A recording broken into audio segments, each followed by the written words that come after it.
Voilà, nous sommes vraiment dans la joie de vous accueillir encore ce soir. C'est pour nous vraiment une immense joie. Nous sommes dans une attitude plutôt de gratitude, hein, parce qu'après une petite pause, on va le dire ainsi, une petite pause estivale, nous n'avons pas voulu attendre le mois de septembre, mais nous avons choisi la bonne part de nous asseoir au pied du Maître. Et ce soir, nous voulons encore aller dans les profondeurs de sa parole. Bonsoir, pasteur. Bonsoir Christian. Comment allez-vous? Très bien, et toi? Oui, ça va. La période estivale, ça se passe bien. Dieu fait grâce, on est là. Ah, tu n'es pas encore allé en vacances? Ah, il faut bouger un tout petit peu. Hein. Peut-être bientôt, mais pour l'instant, on est là. Voilà. Gloire à Dieu. En tout cas, je salue tout le monde, tous les auditeurs, vous qui êtes connectés. Voilà, on rend grâce à Dieu pour vos vies. J'espère que ça se passe bien. Voilà, il y a du beau temps dans ces 2 jours, donc en profitez au maximum. Ah, ça. Et voilà, on se retrouve aujourd'hui. Pourquoi pas en septembre, mais aujourd'hui, oui, parce que voilà, il faut marquer le temps en posant des actions dans la saison. Actuellement, on a besoin de la parole, on ne va pas attendre septembre. Et donc voilà pourquoi on se retrouve aujourd'hui.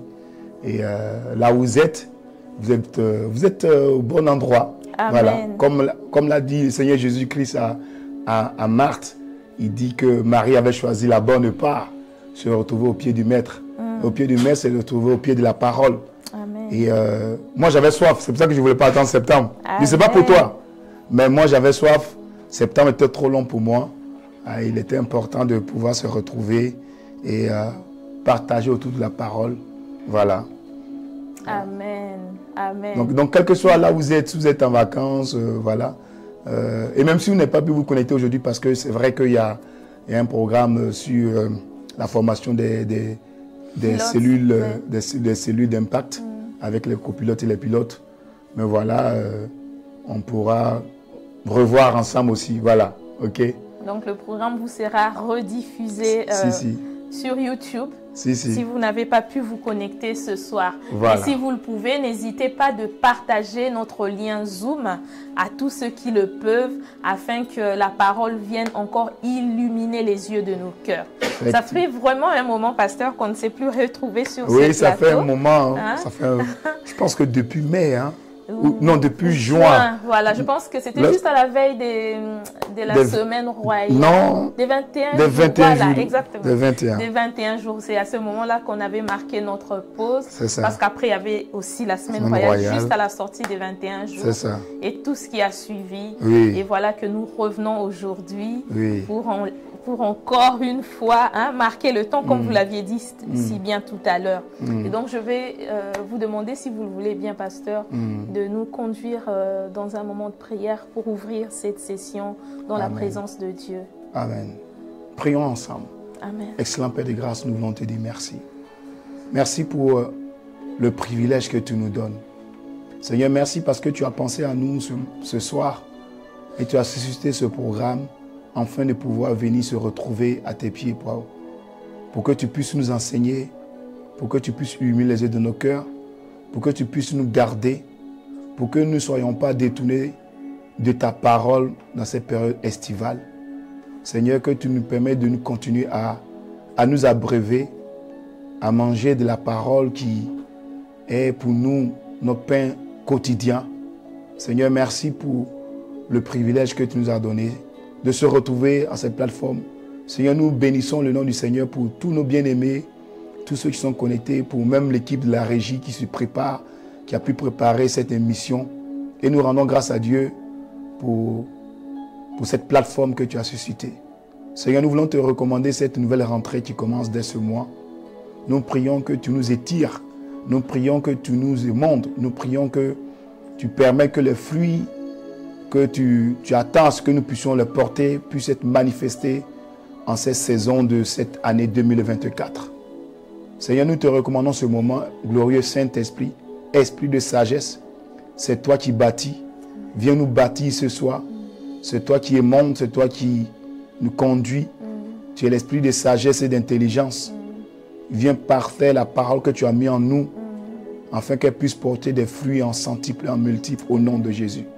Seigneur, merci pour ce moment. Prends le relais Instruis-nous, conduis-nous, guide nos pas. Conduis-nous dans la vérité de ce moment. Merci Seigneur Jésus-Christ. Amen. Amen. Amen. Amen. Amen. Amen. Donc, nous allons inviter déjà tous nos bien-aimés qui sont connectés. Waouh! Malgré la période estivale, pasteur, cela n'a pas arrêté les assoiffés de Dieu. Il y a déjà plusieurs qui sont connectés, amen. Que ce soit de l'Allemagne ou de Luxembourg. En tout cas, là, j'arrive juste à identifier les connectés d'Allemagne et du Luxembourg. Je ne sais pas si vous êtes connectés depuis un autre pays, vous pouvez toujours le signaler. Mais en tout cas, d'après ce que j'ai vu, c'est plutôt des bien-aimés du Luxembourg et de l'Allemagne qui sont là. Gloire à Dieu. Amen. Gloire à Dieu. Et ce soir, pasteur, nous voulons encore aller une fois dans les paroles que Jésus a prononcées durant ce temps qui lui était imparti sur la terre. Oui. Donc Jésus n'a pas manqué d'occasion de nous laisser, voilà, des paroles remplies, parfois des mystères, si on peut le dire ainsi, et qui demandent vraiment que le Saint-Esprit lui-même vienne illuminer nos yeux pour qu'on puisse le comprendre. Si. Comme la parole que nous allons prendre tout à l'heure. Si, si. Donc, si on la lit comme ça, on peut passer à côté aussi de beaucoup de choses.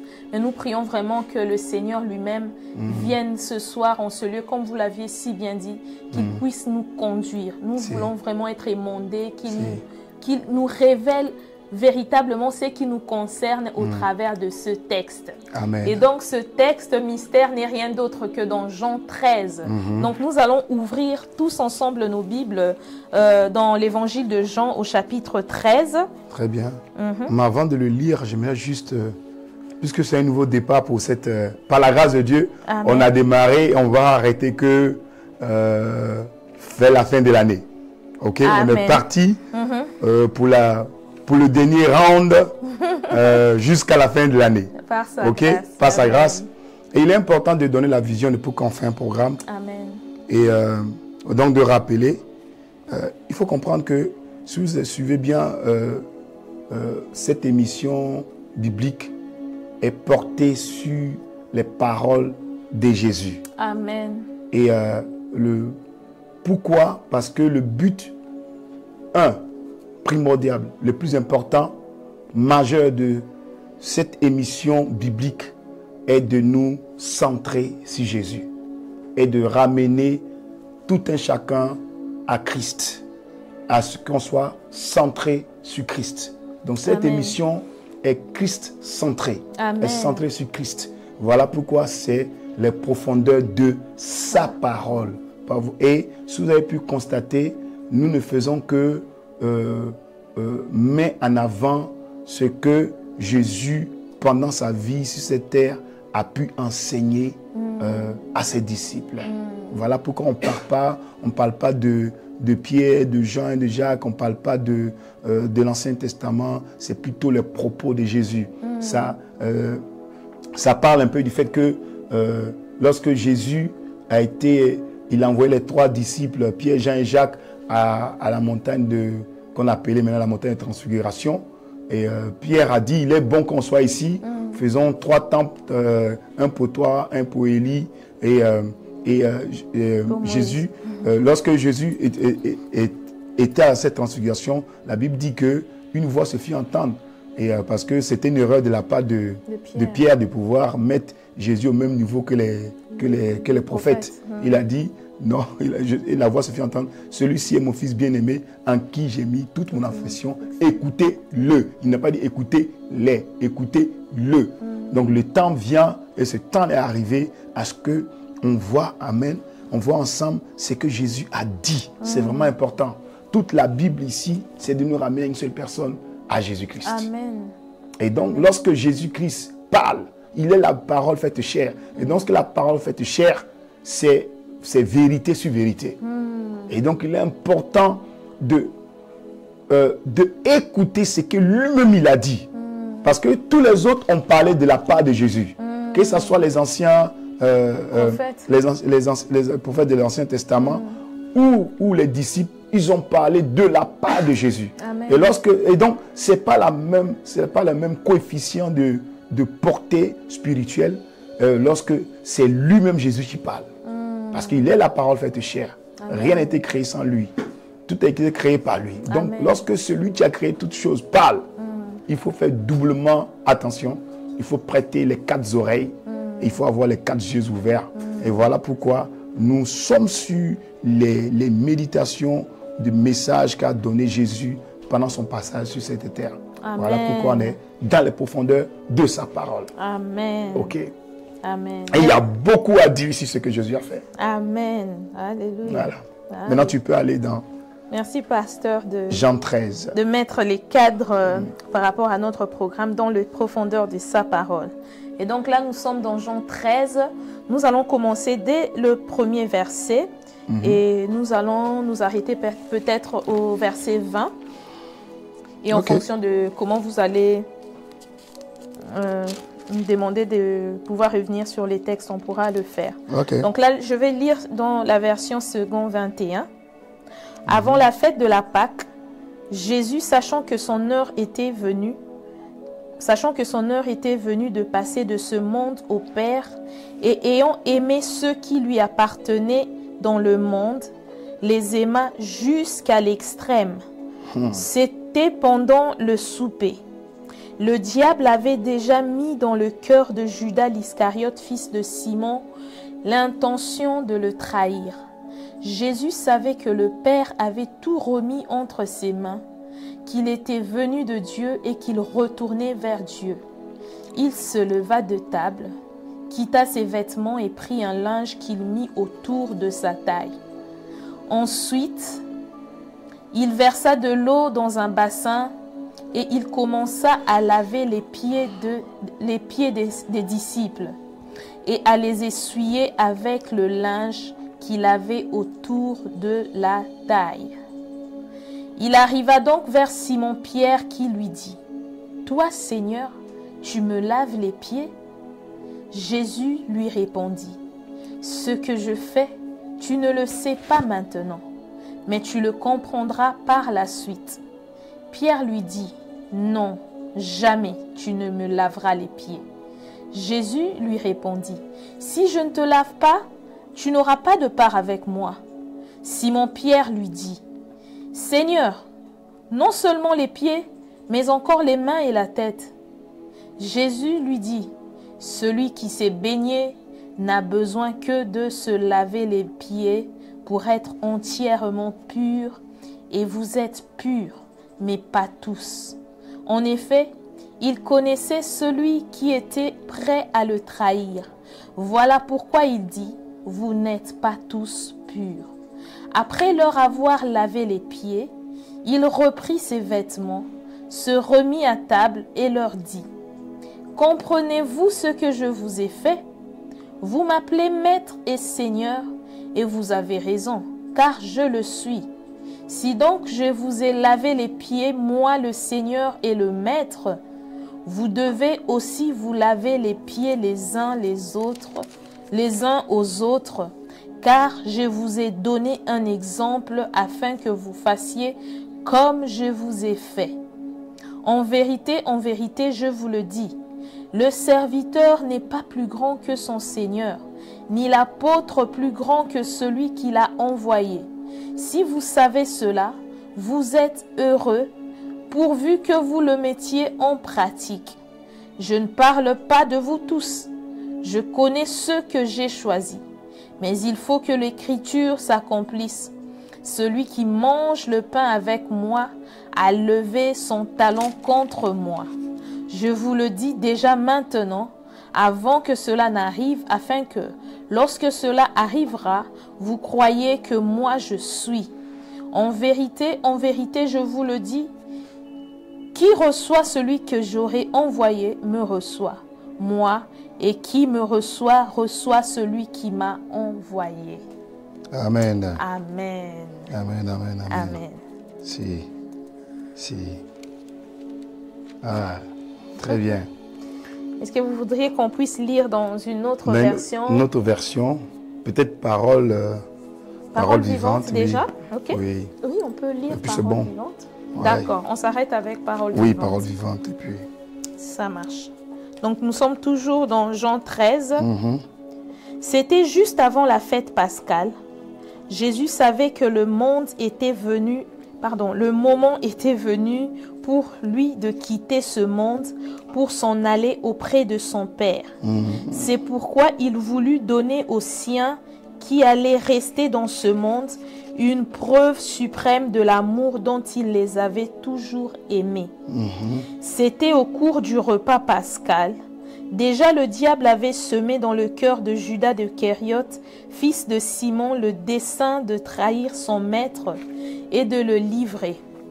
Jésus savait aussi que le Père avait remis entre ses mains le pouvoir suprême sur toute chose, qu'il était venu d'auprès de Dieu et allait retourner vers lui.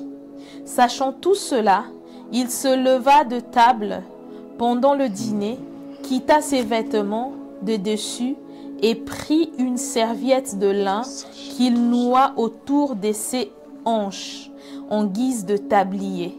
Ensuite, il versa de l'eau dans une bassine destinée aux ablutions et se mit à laver les pieds de ses disciples, puis à les essuyer avec la serviette qu'il avait nouée autour de sa taille. Quand vient le tour de Simon-Pierre, celui-ci proteste. « Toi, Seigneur, tu veux me laver les pieds ?» Jésus lui répond, « Ce que je fais, tu ne peux pas le comprendre pour l'instant. Tu le comprendras par la suite. Toi, me laver les pieds, à moi, jamais de la vie. » Jésus lui répond, « Si je ne te lave pas, tu n'auras plus de communion avec moi. » Dans ce cas, lui dit Simon-Pierre, « Ne me lave pas seulement les pieds, mais aussi les mains et la tête. » Jésus lui dit, « Celui qui vient de se baigner est entièrement propre. Il n'a plus besoin de se faire laver, sauf les pieds. Or, vous, vous êtes propres, malheureusement pas tous. » Jésus en effet connaissait celui qui allait le trahir. Voilà pourquoi il avait ajouté malheureusement pas tous. Après leur avoir lavé les pieds, il remit ses vêtements et se rassit à table. Alors il leur dit, « Avez-vous compris ce que je viens de vous faire? Vous m'appelez Maître et Seigneur, et vous avez raison car je le suis. En effet, si donc en tant que Maître et Seigneur, je vous ai lavé les pieds, vous devez désormais, vous aussi, vous laver les pieds les uns aux autres. Je viens de vous donner un exemple pour qu'à votre tour, vous agissiez comme j'ai agi envers vous. Vraiment, je vous l'assure, un serviteur n'est jamais supérieur à son maître, ni le messager plus grand que celui qui l'envoie. Mais que vous savez ces choses, maintenant que vous savez ces choses et que vous les avez comprises, vous serez heureux, à condition d'agir en conséquence. Je ne parle pas de vous tous.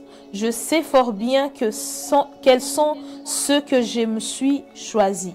Mais je sais aussi que les prédictions de l'Écriture doivent se réaliser. Or, il est écrit, celui avec lequel j'ai partagé mon pain m'a donné un coup de pied. Je préfère vous le dire dès maintenant, avant que cela ne se produise, pour qu'au moment où cela arrivera, vous croyiez que moi je suis celui qui est. Vraiment, je vous l'assure, recevoir l'un des messagers que j'enverrai, c'est me recevoir moi-même. Or, me recevoir, c'est recevoir Dieu lui-même qui m'a envoyé. Amen. Amen. Amen. Amen. Wow, gloire à Dieu. On acclame Nous le rendons Seigneur grâce à Dieu pour ce sa texte Amen. très profond. Amen. C'est l'un des... pour mieux comprendre cette parabole-là, elle est tellement remplie de messages, d'enseignements. Lorsqu'on lit cette parabole, on voit en avant-garde que Jésus il est parti dans un contexte bien précis. Il a mis un cadre bien précis. D'habitude, Jésus parlait en parabole. Mais c'est facile. il fait lui-même pose l'acte. L'acte de la parabole. Ok, parce qu'une parabole, c'est un récit, une illustration pour donner un message très fort. Et donc, si vous regardez ce que Jésus a fait, la Bible dit, regarde le cadre, il dit avant la fête de la Pâque, Jésus, sachant, donc sans connaissance de cause, sachant quoi? Que son heure était arrivée. Je lis dans la version du second. Sachant que son heure est arrivée, son heure est venue. Donc, il pose un acte par rapport à la connaissance qui va faire la mission, entamer la mission pour laquelle il est venu. Cet acte qu'il pose, c'est le dernier acte. D'une manière en tant que général. Parce qu'après ça, c'est là qu'il a fait le partage de pain.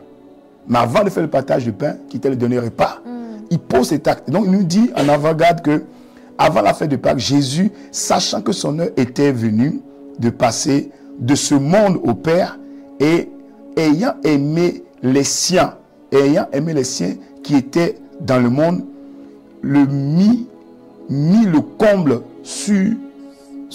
à son amour pour eux. Et donc, la version que tu viens de lire tout à l'heure, j'ai apprécié la version. Qu'est-ce que la version nous dit? Parole vivante. Elle nous dit, lis un peu la version là. Il n'a pas dit mis le comble, là. Il a dit un mot là. C'était juste avant la fête pascale. Oui. Jésus savait que le moment était venu pour lui de quitter ce monde. Très bien. Pour s'en aller auprès de son Père. C'est pourquoi il voulut donner aux siens qui allaient rester dans ce monde une preuve suprême de l'amour dont il les avait toujours aimés. Donc, vous voyez là le but de toutes les actions qu'il va poser là. C'est important de comprendre ce texte. Sinon, si on ne comprend pas ce départ-là, on va aller d'abord au cadre. On va comme ça tirer un peu partout. Donc, répète encore la dernière partie. Répète encore la dernière partie. C'est pourquoi il voulut donner aux siens qui allaient rester dans ce monde une preuve suprême de l'amour dont il les avait toujours aimés. Mais, donc, cette parabole, ou encore cette illustration, ou encore cet exemple qu'il va donner, parce que Jésus a dit, je vous ai donné cet exemple, en guise de, en raison de. Donc, c'est pour prouver le degré d'amour qu'il porte pour nous. Amen. Et l'acte qu'un homme pose, les derniers actes d'un homme sont les actes les plus importants. Amen. Ok? Et donc, il dit, on comprend bien, c'est pour prouver le degré, le niveau d'amour, parce que maintenant, il sait que l'heure est arrivée qui va répartir au Père. En d'autres termes, l'heure est arrivée qui va mourir pour l'humanité. Ok? Donc, on peut imaginer un peu un homme qui se trouve sur son lit d'hôpital et qui réunit tous ses enfants pour mourir, avant de mourir. Bon, s'il est à l'hôpital. Ou, maintenant dans la dimension chrétienne, un homme qui sait que aujourd'hui, ce soir, quand il va dormir, ben, il ne va plus se lever. Ce n'est pas forcément qu'il est malade. Voilà, Dieu retire des gens sans qu'ils soient malades. Voilà. Donc, pas forcément de partir sur le fait qu'il soit sur un lit d'hôpital. Ok? Et donc, il fait son dernier souper, mais avant cela, il pose un acte pour prouver, pour démontrer. Dans la version du second, nous dit, pour mettre le comble à son amour pour eux. Pour que, s'ils oublient tout, qu'ils n'oublient pas cet acte-là. Mais pasteur, parlant de cet acte, pourquoi cet acte pouvait servir d'une preuve suprême de l'amour de Jésus envers ses disciples? Parce que si c'était un acte anodin que tout le monde pouvait poser, je ne pense pas que le Seigneur Jésus l'aurait choisi pour mettre le comble dans son amour pour ses disciples. Ok. Pourquoi? Regarde un peu, il donne quelques éléments de réponse à partir du verset 2. La Bible nous dit que pendant le souper, ou en d'autres termes, pendant qu'il mangeait, après on remet que lorsque le diable, etc., verset 3 qui m'importe le plus. Lis le verset 3 dans la version Parole vivante. Jésus savait aussi que le Père avait remis entre ses mains le pouvoir suprême sur toute chose, qu'il était venu d'auprès de Dieu et allait retourner vers lui. Ok. Donc, Jésus part du point de la connaissance qui sait que Dieu lui a donné et lui a remis entre les mains le pouvoir sur toutes choses. Amen. Ok?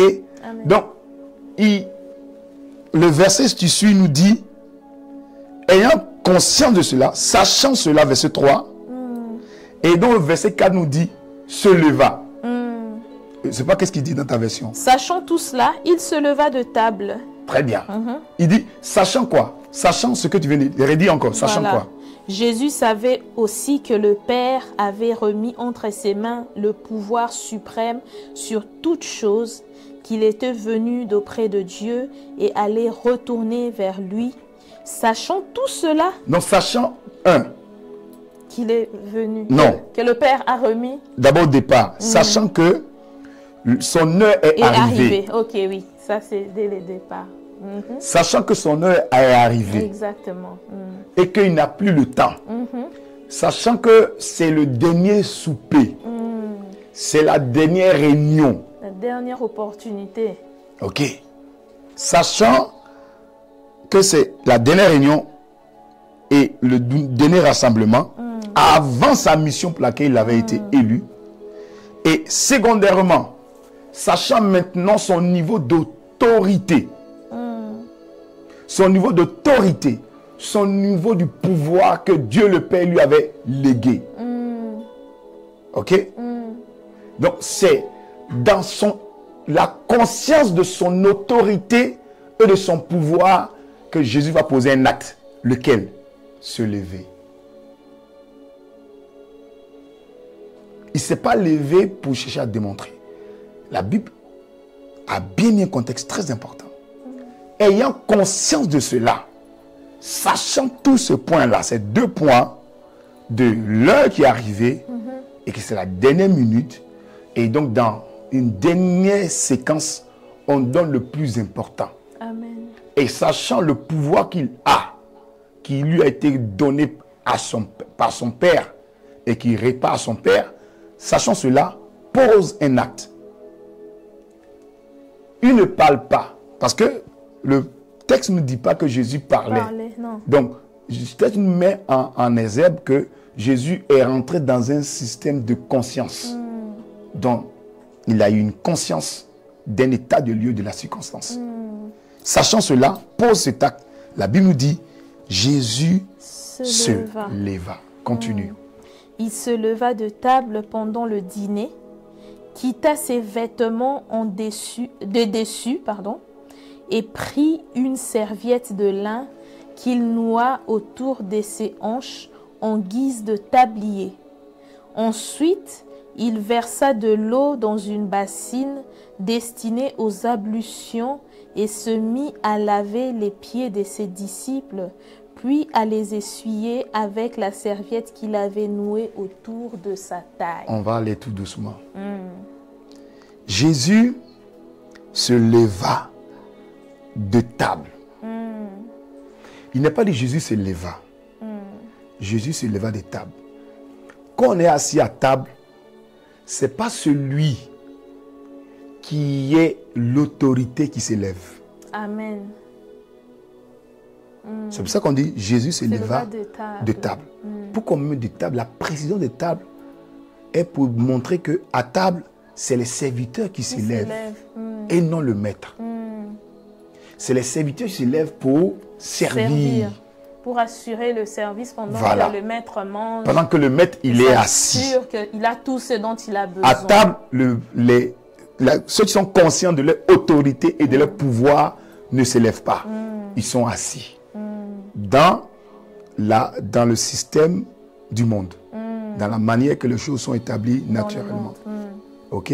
Amen. À table, ce n'est pas l'autorité s'élève. Ok? Et regardez le texte. La Bible nous dit, il se leva ayant la conscience de ce qu'il est, de son autorité, fait quel autre acte? Acte 2. Il quitta ses vêtements de dessus. Il quitta ses vêtements de dessus. Bon, là c'est la version parole vivante. Mais la version Lucien, on lui dit, il ôta ses vêtements. En d'autres termes, il enleva les vêtements. Ça ne veut pas qu'il est resté nu, c'est pour ça que parole vivante dit ses vêtements de dessus. Voilà, pour spécifier, voilà. Il ôta ses vêtements. Il ôta ses vêtements. Qu'est-ce que ça veut dire pour vous? Il a ôté ses vêtements. Quelqu'un qui est en autorité, ayant la conscience de son autorité, et enlève ses vêtements. Il se lève de table. Imaginez-vous un peu que vous recevez le président de la République en plein un gala, un dîner gala, et puis le chef d'État se lève, il enlève sa veste. Déjà, même cet acte, qu'est-ce que ça veut dire? Avant d'aller plus loin, qu'est-ce que ça montre? Tout le monde commencerait à se poser des questions, mais qu'est-ce qui se passe? Qu'est-ce qui se passe? Pourquoi il se déshabille? Oui. Okay. Ça va gêner au fait l'auditoire, voilà, ceux qui sont avec lui. C'est comme se rabaisser. Ok? Et donc ici, on comprend que tout le monde comprend que il a ôté ses vêtements. Ça veut dire que il a ôté tout ce qui était sa position de notoriété, de maître, de chef. Ok? Et il a ôté ses vêtements. Et qu'est-ce qu'il fait?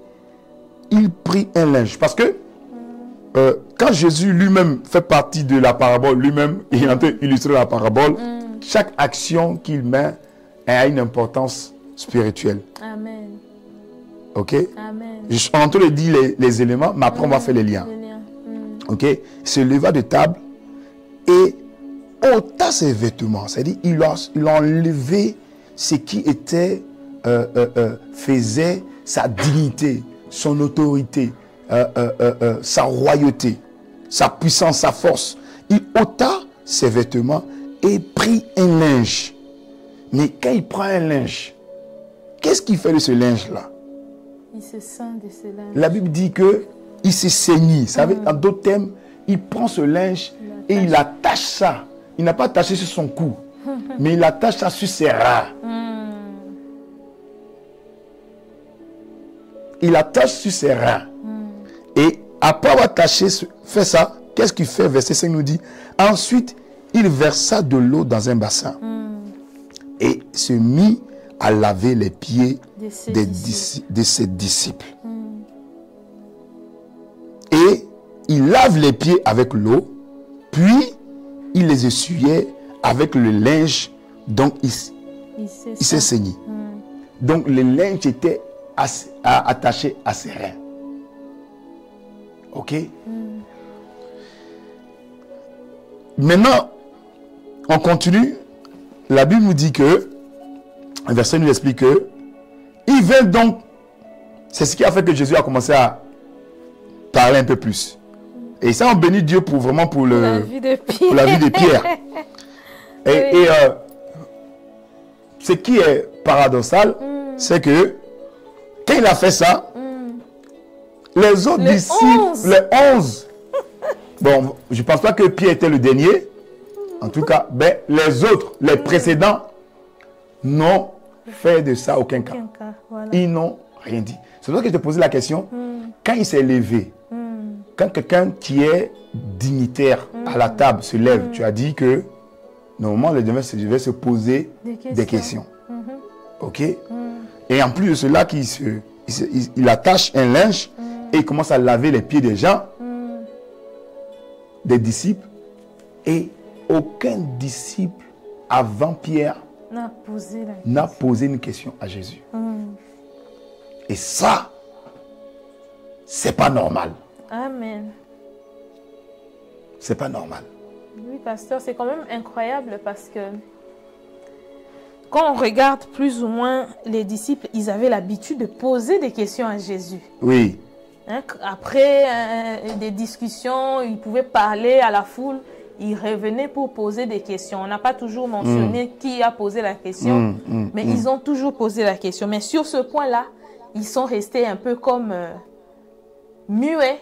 Ils l'ont laissé faire. Oui. Personne n'a bougé. Maintenant, je pose la question, que ce soit pour les gens qui sont sur Internet. Ton chef au travail vient et commence à te servir. Quelle sera ta réaction? Le PDG de la boîte arrive et commence à nettoyer ton bureau. C'est le gêne total. Vas-tu le laisser faire ou vas-tu l'interrompre? Quelle sera ta réaction? Normalement, tu devras l'interrompre. Très bien. Mais pourquoi les disciples n'ont pas fait? Qu'est-ce qu'on peut tirer de ces textes-là d'abord? Avant qu'on aille plus loin. De cette action, cette inaction de la part des disciples, en général. Avant qu'on arrive à Pierre. Qu'est-ce qui peut faire que, après avoir resté avec Jésus pendant 3 ans, Jésus pose un acte qu'il n'a jamais posé auparavant. De se lever de la table et de laver les pieds de ses disciples. Alors que vous êtes d'accord avec moi que les disciples ne roulaient pas en Rolls-Royce. Non. C'était à dos d'âne ou de chameau et particulièrement, c'était à pied. Et vous savez, à l'époque, les routes n'étaient pas bitumées. Non. Et donc, les bouts de vaches étaient partout. Les animaux défectaient dans la nature, c'était normal. Donc, les pieds des disciples ne sentaient pas de la rose. Amen. De manière normale, même toi-même, tu ne laisses pas quelqu'un laver tes pieds. Comme ça. Amen. À moins que ce soit un esclave. À moins que quelqu'un que tu aies payé pour laver tes pieds. N'est-ce pas la familiarité peut-être? Très bien. C'est ça. C'est la familiarité qui a amené les disciples à voir quelque chose qui n'était pas naturel être naturel. Oui, parce que ils sont tous des cultures juives. Ils savaient que cet acte-là, cette action-là était réservée aux esclaves. C'est-à-dire quand vous revenez d'une marche, de quelque part vous rentrez, avant même que vous ne puissiez passer à table, les esclaves devaient vous laver les pieds. Exactement. La preuve, lorsque Jésus est allé dans la maison de Simon, des lépreux, et que la femme a cassé, bon, on en passe, il s'est plaint auprès de Simon, toi je suis rentré chez toi, tu ne m'as même pas lavé les pieds, cette femme m'a lavé les pieds avec ses larmes. Oui. Donc il savait tout ça. Il savait. Il savait. Il savait. Et donc, c'est la familiarité. Parce que le texte nous explique que Jésus ne les a pas dit, ok, les gars, je vais poser un acte là. Bon, ne soyez pas perturbés, hein. Voilà. Il n'a rien dit. Et c'est pendant qu'il mangeait. C'était pas avant de manger. C'était pendant qu'il mangeait. Et dans la culture juive, pendant qu'on mange, on ne se lève pas. On est tous assis, on mange. Tu vois? Amen. Et donc, les ceux qui ont le droit de se lever, c'est les esclaves, c'est ceux qui apportent la nourriture, voilà. Mais tout le monde est assis. Et donc, c'est pendant qu'il mangeait que Jésus se lève. Sans 10 mots, mais ayant conscience des 2 points qu'on vient de relater tout à l'heure. Ok? Pose un acte qu'il n'a pas posé auparavant. Nullement dans aucun verset biblique que vous voyez auparavant que Jésus avait lavé les pieds de quelqu'un. Non. Il n'avait pas posé cet acte-là avant. Il n'a pas posé cet acte-là. Ce n'était pas quelque chose de régulier. On m'a dit, voilà, il a l'habitude de laver les pieds. Ben, une fois de plus, il veut laver nos pieds, donc ça va. Il n'avait jamais lavé les pieds des disciples auparavant. Et posant cet acte sans vent-coureur, sans leur dire l'acte qu'il allait poser, normalement devait susciter dans le cœur la réaction des disciples. Seigneur, explique-nous pourquoi. Pourquoi tu as lavé nos pieds? Dès le premier disciple, dès le premier, dire non. Dès que même il commençait à laver les pieds, les disciples devaient réagir disant, pourquoi Seigneur tu as lavé nos pieds? Explique-nous d'abord. Si tu n'expliques pas, on ne te laissera pas faire. Jusqu'à ce que ça arrive autour de Pierre. Et là, Pierre pose ces questions. Et Pierre n'a pas posé la question en disant, Seigneur, peux-tu m'expliquer? Il a dit, je ne veux pas. Pierre a refusé. S'il a refusé, ça veut dire que les autres avaient déjà accepté. Ça veut dire que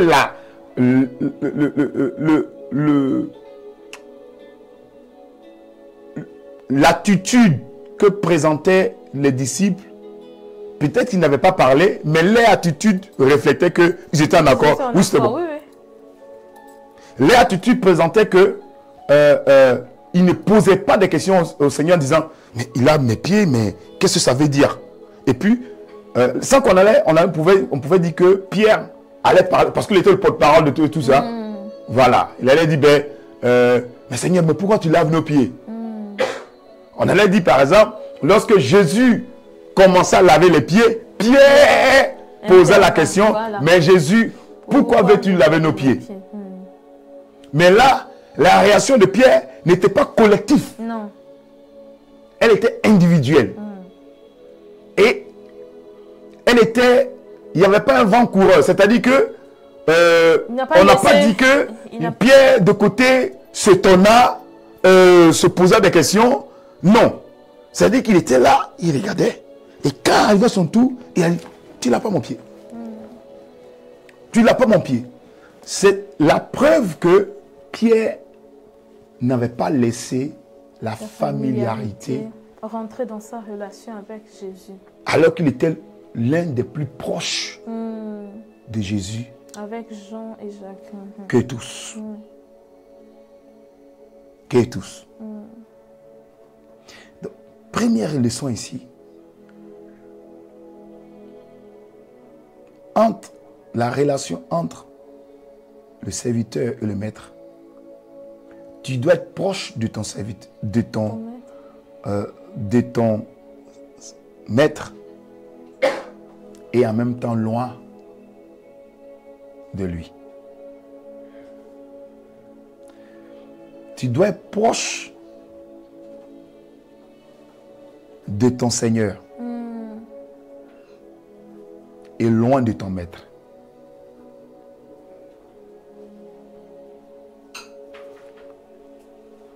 Comment vous expliquez ça, pasteur? Afin que l'on ne tombe pas effectivement dans cette familiarité. Pierre, par cet acte, nous dit, lorsqu'il vient autour de Pierre, il dit, Seigneur, il pose la question. Toi, regardez, Seigneur, tu me laves les pieds? Oui. Tu veux me laver les pieds? Dans la version du second, il dit, toi, Seigneur, tu me laves les pieds? Ah oui. Ok?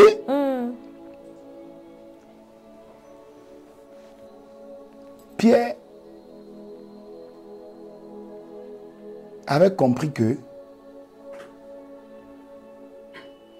c'est vrai qu'il est proche de Jésus, mais il avait de la révérence pour la divinité que Jésus était. Amen. Était Seigneur. C'est pour ça, il n'a pas dit pourquoi me laves-tu les pieds? Il a dit toi. Il dit toi.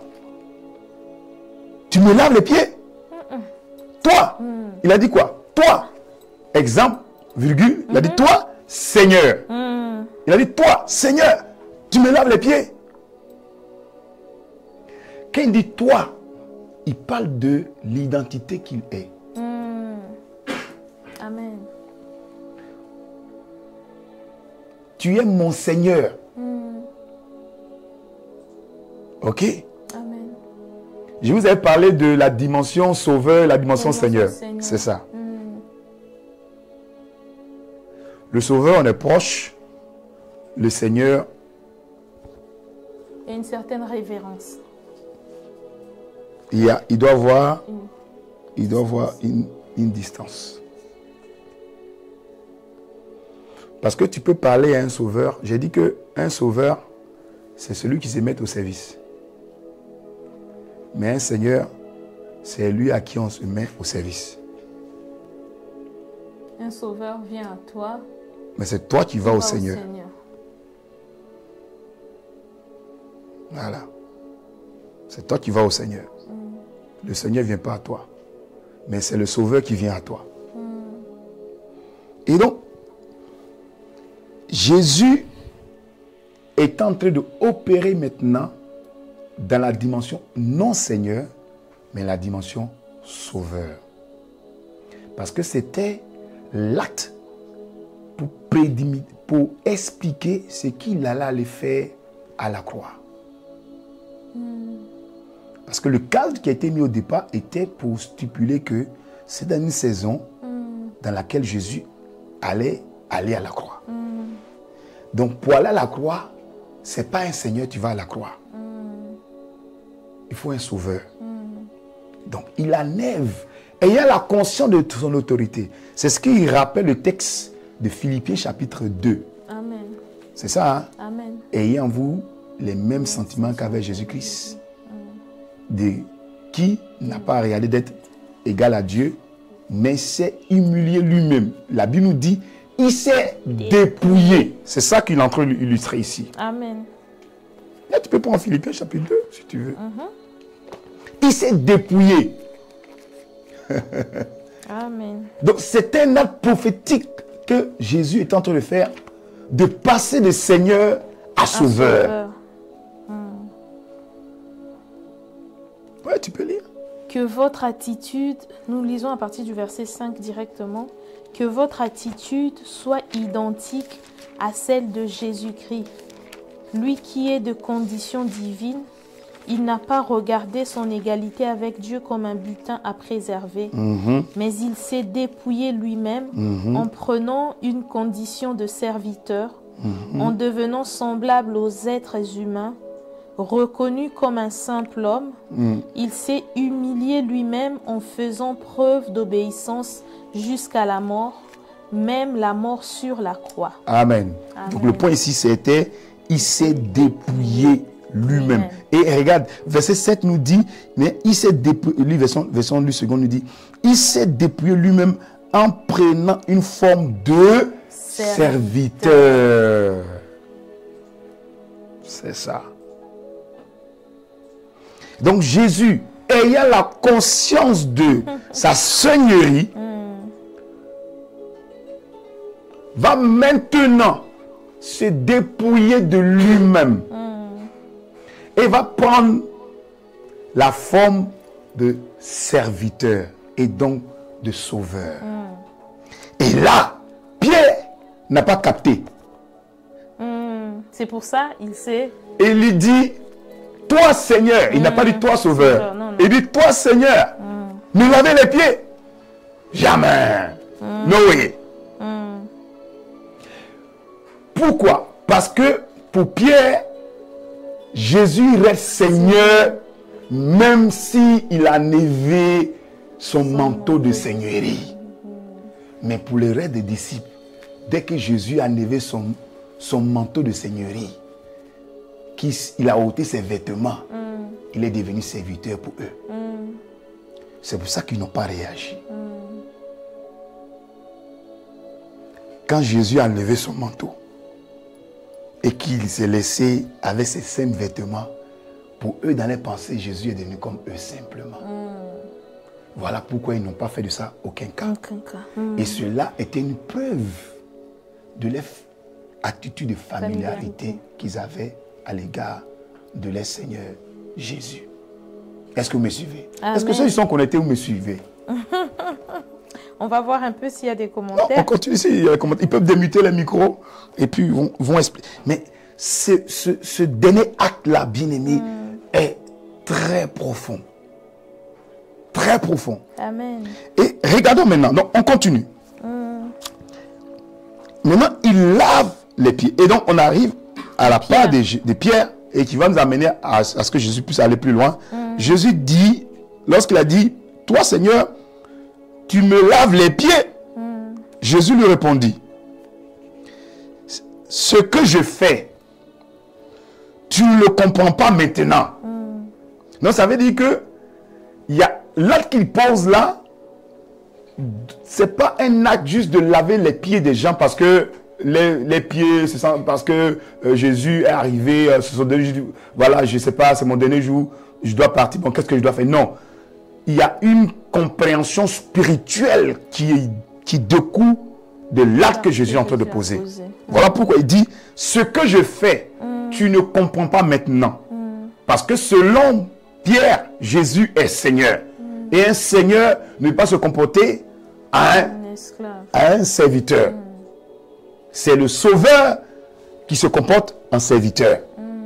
Et non le Seigneur. Et donc voilà pourquoi il dit, ce que je fais, tu ne le comprends pas maintenant. Mais tu le comprendras bientôt. Ok? Amen. Et Pierre, quand il a dit ça, est-ce qu'il a expliqué à Pierre? Non. Non. Il ne lui a pas expliqué. Il lui a dit, c'est une façon de lui dire, laisse-toi faire. Plus tard, après peut-être ma résurrection, sous-entendu, Oui. tu vas comprendre Ok. la portée de cet acte. Très bien. Maintenant, qu'est-ce que Jésus maintenant lui répond? Mais c'est Pierre qui réplique au fait. Pierre maintenant réplique. Il dit, Pierre, il n'a pas compris tout ça. Pierre maintenant dit, non, jamais, attends, oui, verset 8. Oui. Pierre lui dit, non, jamais tu me laveras les pieds. Donc, Pierre prouve qu'il n'avait pas compris, même quand il lui dit, ce que je fais, tu ne comprends pas maintenant, tu vas comprendre plus tard. Il dit, Seigneur, ce n'est pas une histoire de comprendre. Non, moi, jamais, hein, il dit, jamais tu me laveras les pieds. La version alors qu'il avait déjà lavé le pied de tous les autres. Version parole vivante nous dit, jamais de la vie. Hein? Il dit, toi me laver les pieds, à moi, jamais de la vie. Jamais de la vie. Donc je peux imaginer un peu l'indignation de Pierre. Oui. Et l'attitude que pourraient avoir les autres qui n'ont pas eu cette interrogation-là et qui ont laissé laver les pieds. Ils se sont dit, ben, oula, ouf, se gratte la tête. Se gratter la tête, effectivement. Et il dit jamais. Ça veut dire que Pierre avait bien compris la révélation qu'il avait reçue lorsque le Père et Jésus a dit, le fait que tu as dit que Jésus-Christ, Jésus est Christ, est le Fils de Dieu, ça venait du Père.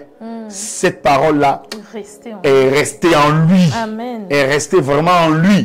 Voilà pourquoi il a dit, si les autres vont te régner, moi je ne vais pas te régner, je ne peux jamais te régner. Parce qu'il était conscient de la seigneurie, que Jésus-Christ était Seigneur. Lui, il avait vraiment capté. Il l'avait vraiment capté. Vous voyez? Et c'est pour ça qu'il a répondu comme ça, il a rétoqué en disant, jamais je te laisserai laver les pieds.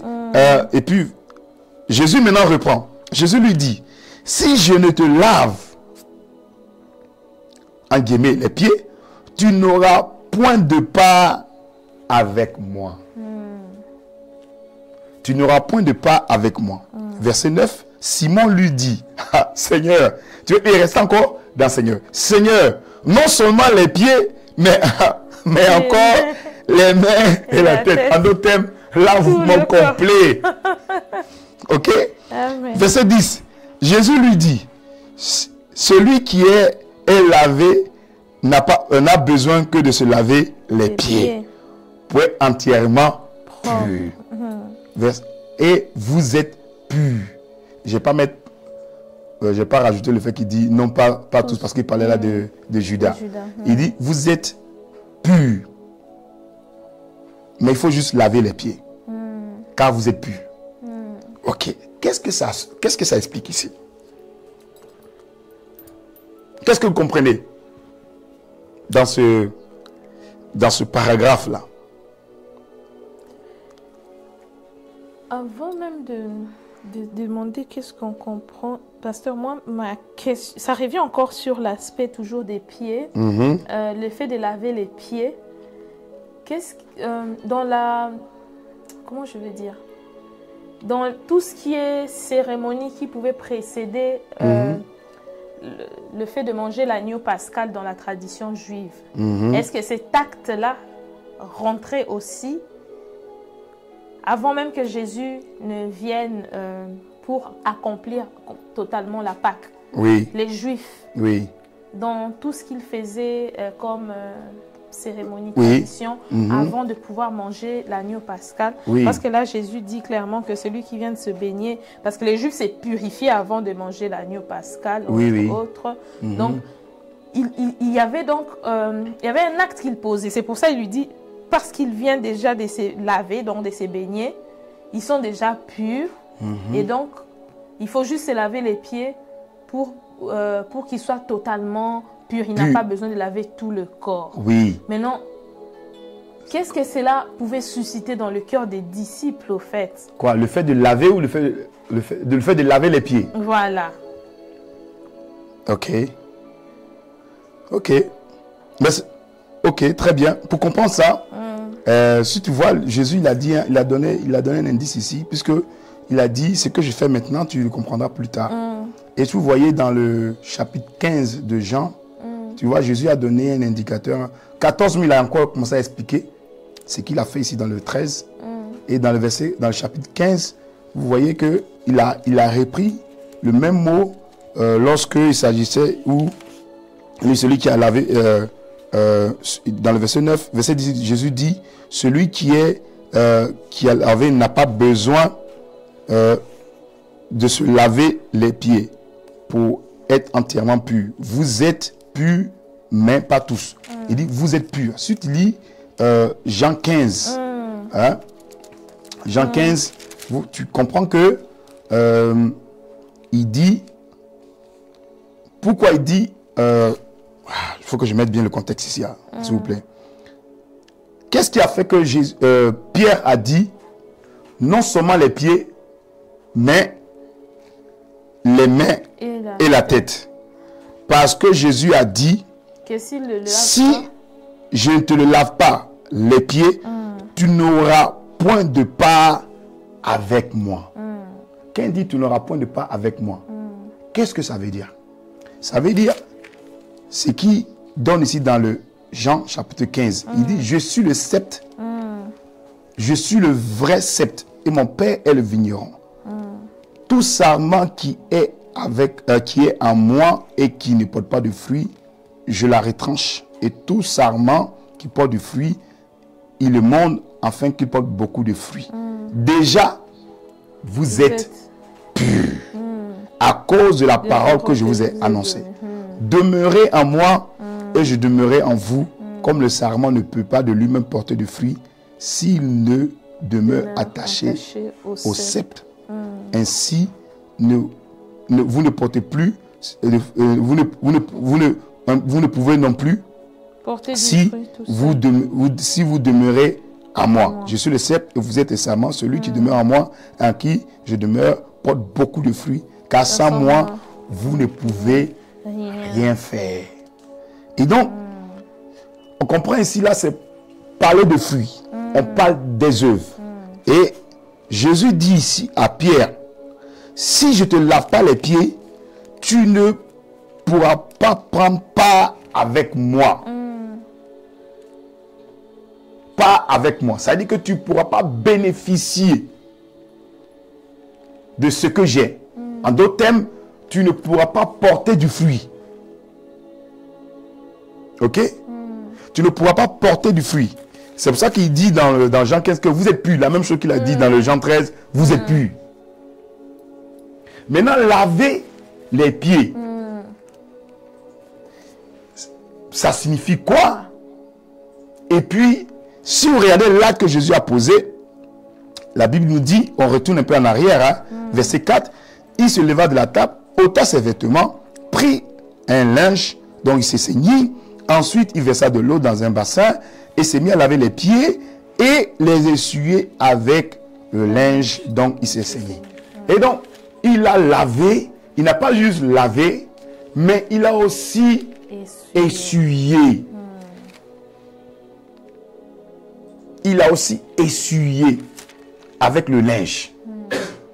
Et donc, quand on regarde bien le fait, première impression qu'on peut voir, laver les pieds, c'est la purification.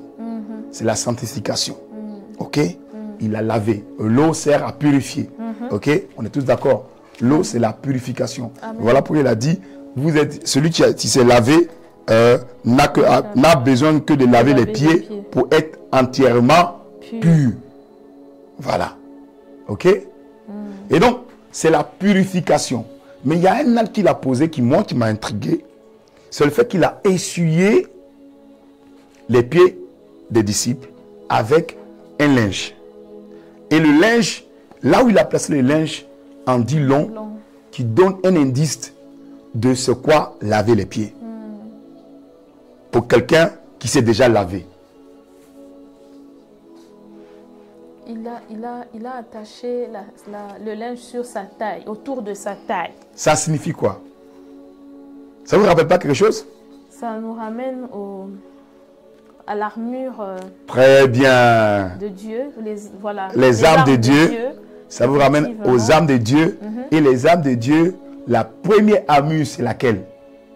Et autour de votre rein, la ceinture pour vérité. La ceinture pour vérité. C'est ça. Parce que c'est elle qui soutient tout le reste. Et il a essuyé avec le linge qu'il avait attaché à ses reins. Le linge ici, blanc, qu'il a mis à ses reins, c'est la vérité. La vérité. Le fait de laver les pieds, c'est la purification. Ok? Lorsqu'on a purifié, on doit maintenant marcher dans la vérité. Amen. La vérité. Le linge qu'il a pris pour nettoyer, c'est de marcher dans la vérité. C'est un linge blanc qui prend pour nettoyer le pied après avoir purifié. C'est la vérité. Et le linge blanc là, le linge blanc qui s'est saigné avec, hein, le linge blanc, si vous lisez Jean 14, on a un peu parlé de Jean 14, c'est la même personne. Le linge blanc là, qu'il a mis sur ses reins, c'est l'esprit de vérité. C'est le Saint-Esprit. Amen. Déjà vous êtes purs. Parce que le sang, l'eau et le sang, les trois sont un. L'eau, le sang et l'esprit. L'eau et le sang. L'eau, il a pris pour purifier, qui était le symbole du sang qu'il a versé à la croix. Ok? Amen. Donc, il lave les pieds. Et laver les pieds, bon, le pasteur Mohamed a un peu parlé là-dessus. Ok? Parler de l'évangile. Hein? Après, on dit, c'est avec les pieds qu'on annonce l'évangile. Regardez comment vous êtes beaux, les pieds de ceux qui annoncent l'évangile. Ok? Amen. Donc, laver le pied, c'est la bonne nouvelle. C'est la porte qui est ouverte. C'est l'opportunité de commencer un nouveau départ. Faire des nouveaux pas. Ok? Donc, pour que les pas anciens, la vaine manière de vivre, ne puisse plus venir avoir le dessus, on lave les pieds. C'est la purification. Ok? Parce que c'est avec les pieds qu'on possède un territoire. Ok? Amen. Vous connaissez bien le texte, Ézéchiel chapitre 2, quand la voix, quand l'Éternel a parlé à Ézéchiel, la Bible dit que le Saint-Esprit lui a fait tenir sur ses pieds. Voilà. Ok? Donc, les pieds, c'est la stabilité. Les pieds, c'est marque de possession. Quand tu dis je possède mon territoire, ce n'est pas avec la main, c'est avec les pieds. Ok? Amen. Me suivez, non? Amen. Dans ceux qui sont sur le net, me suivez? Et donc, ce qu'il est en train de dire aux disciples dans l'acte de prendre le linge, c'est la vérité. Et c'est après que, vous voyez après, dans Jean 14, il dit, laisse que l'esprit de vérité viendra, il vous conduira dans toute la vérité. Dans toute la vérité. Ok? Donc, il a lavé avec le sang et il a essuyé pour rendre sec, pour rendre propre, pour qu'il n'y ait plus d'eau. C'est pour ça qu'il a essuyé. Si on a les yeux lavés puis laissé. Il a essuyé pour qu'il n'y ait plus d'eau et que qu'elle soit pure, qu'elle soit propre. Et c'est ça la vérité. Marcher dans la vérité. Un chrétien doit marcher dans la vérité. Amen. Pour garder sa pureté. Amen. Qu'est-ce qui fait que les chrétiens ne gardent pas la pureté? C'est ce qu'il dit. Déjà, vous êtes purs. Demeurez en moi et je demeurerai en vous. Car sans moi, vous ne pouvez pas porter de fruits. Et c'est la vérité. Amen. C'est la vérité. Oh. Ok? Amen. C'est de marcher avec tes pieds sur la base de la ceinture de la vérité que tu as. Et que tes pas, les actions que tu poses, les actes que tu poses, soient des actes qui sont basés sur la vérité. Amen. Et la vérité, c'est une personne, c'est Jésus. Amen. Mais en l'occurrence, ici, c'est le Saint-Esprit. Amen. Donc, de laisser vos pas Être conduits par le par Saint-Esprit. l'esprit de vérité. Et quelqu'un conduit, n'est pas conduit par la main. Bon, je parle en termes de manière analogique, en forme d'illustration, on est conduit, c'est nos pieds qui nous conduisent. Vous voyez, non? Si je te dis, là où tu es, lève-toi et viens. Ce n'est pas avec ta main que tu vas venir, ni avec ta tête, c'est avec tes pieds. Avec mes pieds. Ok? Amen. Donc, qu'est-ce qui te fait déplacer d'un point A à un point B? C'est tes pieds. Vous me suivez, non? Amen. Donc, voilà pourquoi la Bible dit, ceux qui sont conduits par l'Esprit sont les fils de Dieu et c'est les fils qui héritent. Donc, en d'autres termes, qui prennent part. Voilà pourquoi Jésus est en train de dire ici, si je ne te lave pas les pieds et que je suis pas avec ce linge qui est le Saint-Esprit, tu ne peux pas prendre part avec moi. Amen. Ah. Amen. Amen. Amen. Hein? Amen. Tu ne peux pas prendre part avec moi. C'est la vérité. Et c'est le premier élément. Et donc, Jésus tente de donner cet acte-là, de laver les pieds et parler, de marcher dans la vérité. Ça, c'est l'action. Après, Jésus va maintenant donner un autre élément. Je pense qu'on ne pourra pas aborder la suite, mais on peut l'introduire un peu, si vous le permettez. Après, il va donner un autre élément.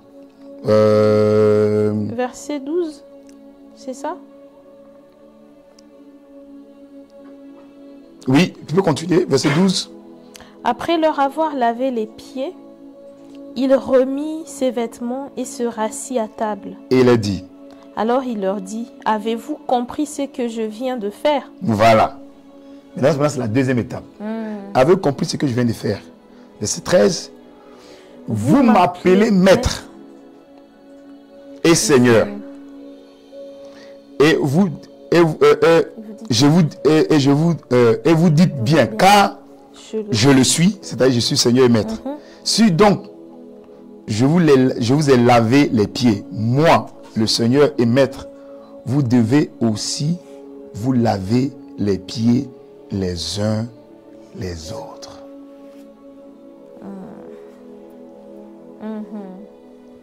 Car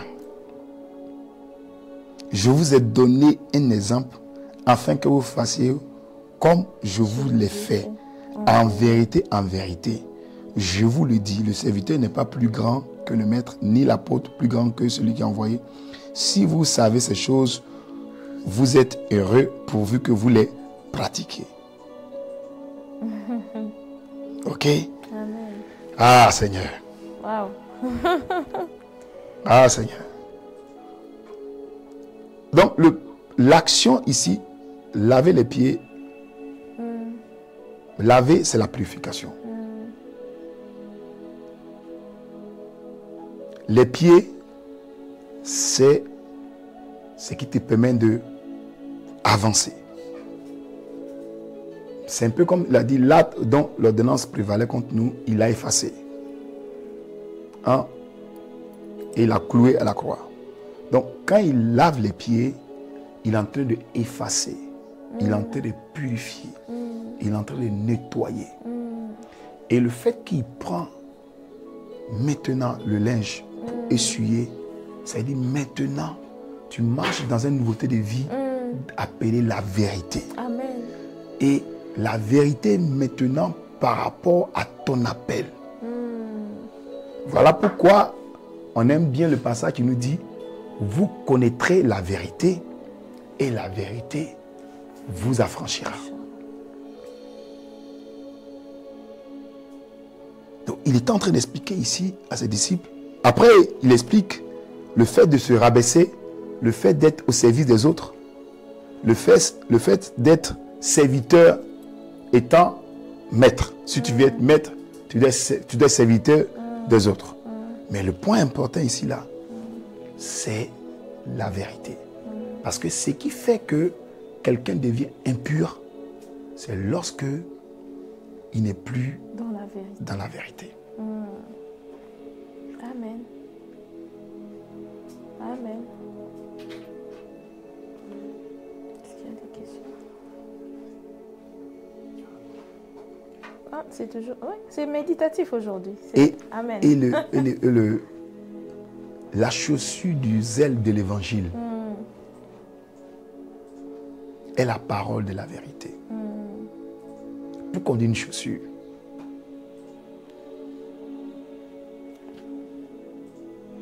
Pourquoi on dit, il dit, ayez à vos pieds les chaussures du zèle de l'évangile. Et la Bible nous dit que Dieu veut que tous soient sauvés et parviennent à la connaissance de quoi? De la vérité. Comment on annonce la vérité? C'est par le zèle de l'évangile. Et ce qu'on annonce comme zèle de l'évangile, qu'on annonce, c'est la vérité par rapport à ce que Dieu a dit d'eux. Amen. C'est pour ça que c'est une bonne nouvelle. Une bonne nouvelle est que la vérité, Dieu t'aime. Amen. Au-delà de tes péchés, de tes fautes, de tes manquements. C'est ça la bonne nouvelle. La vérité est que quiconque croit en Jésus sera sauvé. Amen. La vérité est que Dieu a aimé tant le monde et qu'il a donné son Fils unique. La vérité est que Dieu est ton Père, ton Créateur, ta source. Et il t'a préparé, il t'a conçu, il te connaissait d'avant et il t'a envoyé sur cette terre, pas pour être un chiffre de plus, mais pour les bonnes œuvres qu'il a préparées d'avance. C'est ça la vérité. Amen. Et l'évangile, ce n'est pas un évangile de mensonge, c'est un évangile de la vérité. Et c'est ça la chaussure qui doit être mise au pied. Mais avant cela, il faut être purifié soi-même par cette vérité. C'est pour ça que quand un chrétien ne marche pas dans la vérité, il est mordu par les serpents. Il n'a pas de chaussures. Il n'a plus de chaussures. Ses pieds sont nus. Parce que c'est les chaussures, tu gardes tes pieds secs et propres.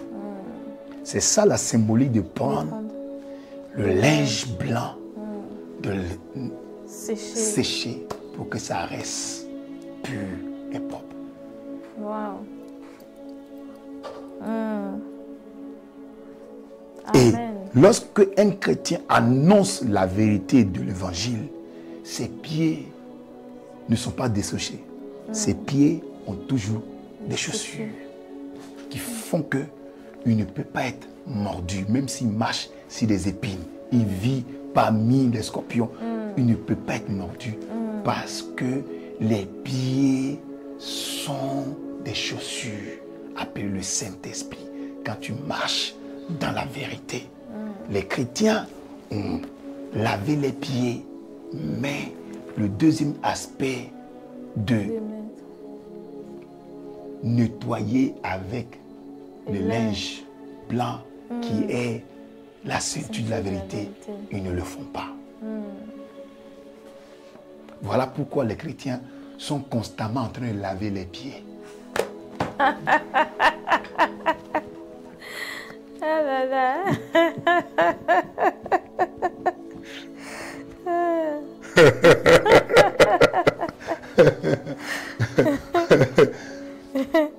Parce que laver les pieds, c'est une étape. Mais une autre étape, c'est d'essuyer les pieds pour qu'elles soient propres, qu'elles demeurent propres. Est-ce que c'est aussi... C'est ça, Jean 15 nous dit, il dit dans le verset 4, verset 3, déjà vous êtes purs à cause de la parole que je vous ai annoncée. Et la parole annoncée, c'est le fait que Jésus est le Sauveur, est le Libérateur. Jésus, qui croit en qui? Que Jésus est Seigneur et qu'il est le Fils de Dieu, il est sauvé. Et donc, il est lavé. Il a la rémission des péchés. C'est pour ça qu'il dit déjà, vous êtes purs. Mais ça ne suffit pas pour avoir le part à la richesse et à la gloire de Dieu. Pour avoir part, c'est la vérité. Et être établi dans cette vérité. C'est pour ça, pour être établi, il faut demeurer. Demeurer en moi. Demeure dans la chaussure de la vérité. Demeure en moi et je demeure en toi. Et c'est là, c'est la seule fois où Jésus ne dit pas je demeure en vous.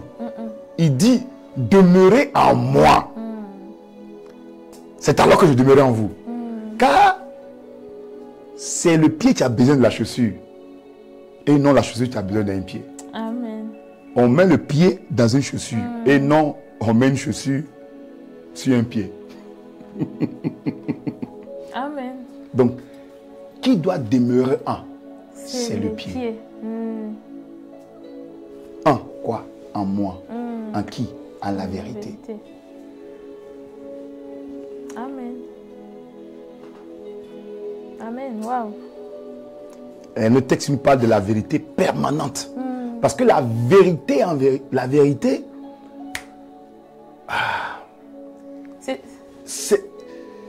tu ne peux pas dire que tu connais la vérité. Il y a trois dimensions de connaître quelqu'un. Tu ne peux pas dire que je te vois aujourd'hui, je te connais. Non. Parce qu'il y a le niveau de connaissance qu'on appelle le niveau informatif. C'est une information que tu connais de la personne. Ok? Et il y a un autre niveau, c'est le niveau de l'intimité. Parce que tu es intime vis-à-vis de lui. Ok? Et puis il y a une autre degré de connaissance, c'est au niveau des actions ou encore des œuvres.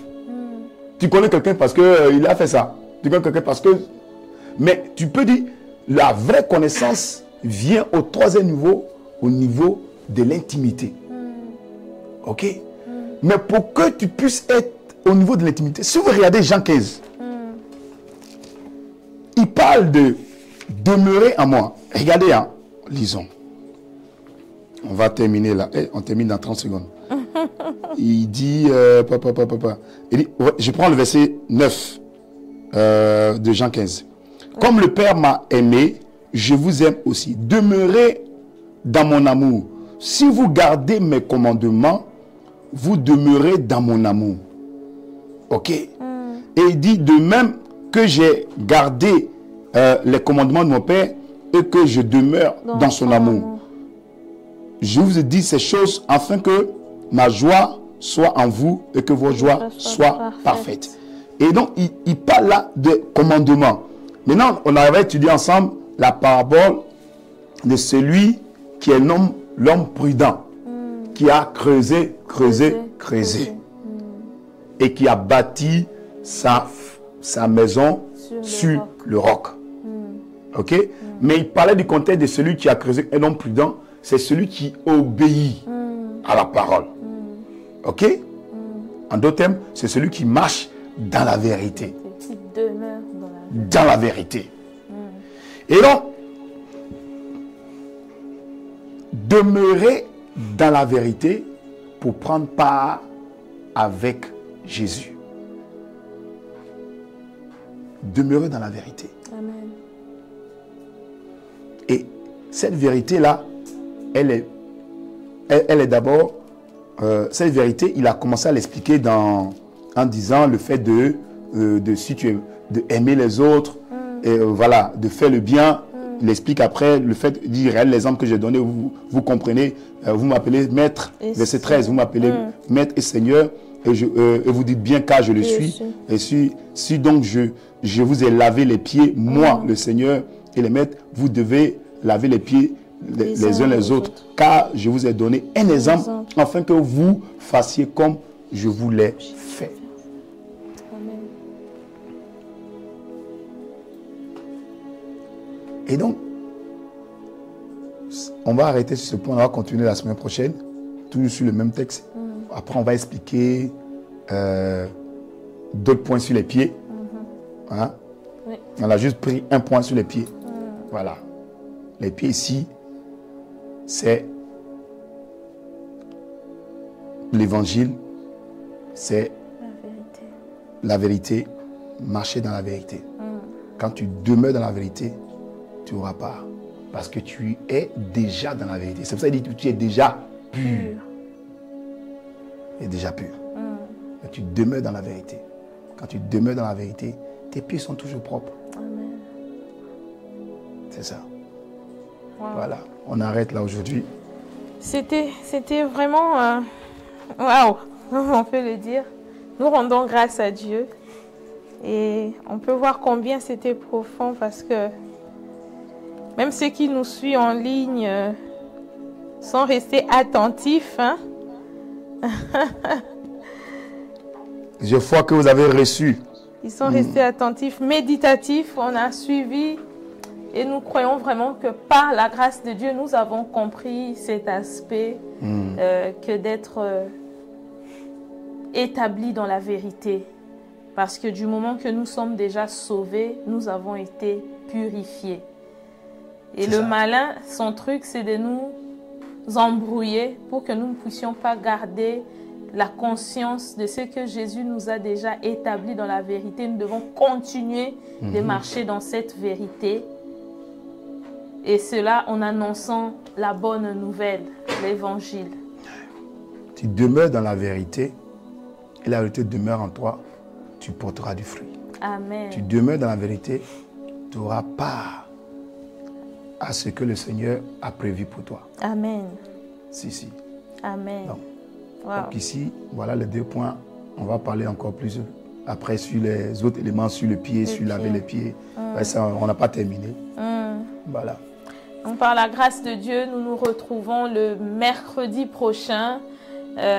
D'ici là, nous allons déjà prier pour conclure ce moment. Le Seigneur nous a vraiment bénis et prenons le temps, dès que la vidéo sera de nouveau disponible sur YouTube, de pouvoir réécouter, de reméditer pour asseoir cela, en sorte que le mercredi prochain, lorsque nous allons revenir, que nous puissions revenir aussi avec des questions, que ce soit un peu plus interactif qu'aujourd'hui par sa grâce. Amen. Amen. On va prier. Seigneur, nous voulons te dire merci.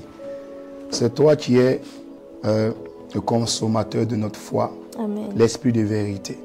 Seigneur, tu l'as dit dans Jean 14 que lorsque l'esprit de vérité viendra, il vous conduira dans toute la vérité. Seigneur, merci. Seigneur, tu nous as donné une facette, Seigneur, du fait de laver les pieds et, Seigneur, de les nettoyer avec un linge. Seigneur, tu nous montres la pureté et tu nous montres de marcher dans la vérité. Et l'esprit de vérité, c'est toi le Saint-Esprit. Merci Seigneur, sois la chaussure à nos pieds. Tu nous conduis chaque jour. Car lorsque tu nous conduis dans les pâturages vertueux, dans des eaux paisibles. Seigneur, nous prions que, Seigneur, la vérité ne soit pas juste un slogan, mais Père, une nature, un style de vie. À ce que toujours, chaque jour, chaque moment, nos pieds soient conduits dans la vérité. Éloigne-nous de toute forme de piège, de mensonge, de séduction, du malin. Seigneur, accorde-nous la grâce de marcher avec la parole qui est la vérité. Tu dis, lorsque ta parole est la vérité, elle nous éclaire et elle donne la sagesse aux simples. Qu'elle éclaire nos sentiers, qu'elle éclaire nos chemins. Car étroit est le chemin qui conduit à la justice. Et la justice, c'est ce qui est annoncé par la vérité. C'est ce que dit la vérité. C'est ce qui est vrai pour nous. Père, nous prions que nous accordes la grâce d'avoir et de capter la vérité que tu as prévue pour cette saison, pour ce mois nouveau. Quelle est la vérité de notre appel? Quelle est la vérité de notre mandat? La vérité de notre mission? Le pain de quotidien de chaque jour. Père, nous prions que tu nous conduises étape après étape, pas après pas, afin de nous forger, de nous former, afin que nous arrivions à être à la statue de Christ. Amen. Seigneur, nous te remercions et nous te recommandons le reste de cette semaine. Conduis-nous encore, accorde-nous la grâce de pouvoir, Seigneur, travailler sur ce message que tu nous as donné ce soir. Accorde-nous la grâce de marcher dans cette nouveauté de vie. Au nom puissant de Jésus-Christ. Amen. Amen. Amen, amen. Amen. Amen. Gloire à Jésus. Amen. Soyez bénis. Soyez bénis. Pour tout ce qui était bien. connecté. On commence bien. Soir. On commence déjà cette session là sur le véritable, la vérité. Amen. Oui, tu en as besoin, mon frère, ma soeur. Amen. Ma prière est que chaque fois qu'on va se retrouver ici, avec le linge que Jésus a pris pour essuyer ton pied, que chaque fois, chaque rencontre, ton pied soit essuyé, lavé, nettoyé, propre, sain, pour que tu puisses marcher encore dans une vérité que tu ne connais pas, en profondeur et en largeur, en hauteur et en longueur, au nom de Jésus. Amen. Amen. Afin que tu saches quelle est l'œuvre qui est attachée à ton appel. Amen. La richesse de sa gloire qu'il a préparée pour toi, mon frère et ma soeur. Comme l'a dit si bien l'apôtre Paul dans Éphésiens. Voilà. Donc, on est ensemble, on gagne ensemble. Soyez bénis. Et voilà. Et à très bientôt par la grâce de Dieu. À la semaine prochaine. God bless you. Voilà. Peace. Amen. Peace. Passez une très bonne soirée. Et on se retrouve le mercredi prochain par sa grâce.